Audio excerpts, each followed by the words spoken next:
वहाँ बनवा भी देंगे और वो बढ़िया से बनवा देंगे साइड में वो बढ़िया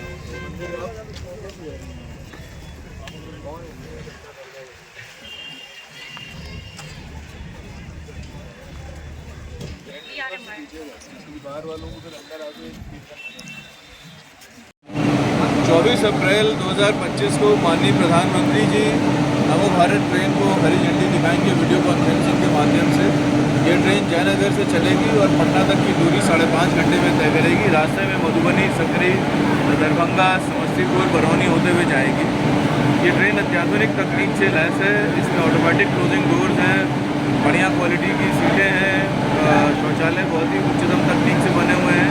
इसके कप्तर उच्चतम तकनीक से बने हुए हैं। 160 किलोमीटर प्रति घंटा की स्पीड पे इसका ट्रायल हो चुका है। तो ये मिथिला वासियों के लिए बहुत बड़ी सौगात है। सर, इसका टिकट कितना रखा गया है? टिकट स्ट्रक्चर अभी आ रहा है। रेल प्रशासन की क्या तैयारी है? रेल प्रशासन में आरपीएफ की तरफ से पूरा बंदोबस्त रहेगा हर स्टेशन पे। जहाँ जहाँ ये ट्रेनें रुकेंगी पूरी तरह से आरपीएफ की टुकड़ी रहेगी। साथ ही साथ हमारे commercial staff, ticket checking staff, ये सब लोग मुस्तैदी से रहेंगे और एक स्पेशल आरपीएफ फोर्स, जीआरपी वगैरह सब मिल के काम करेंगे इसमें।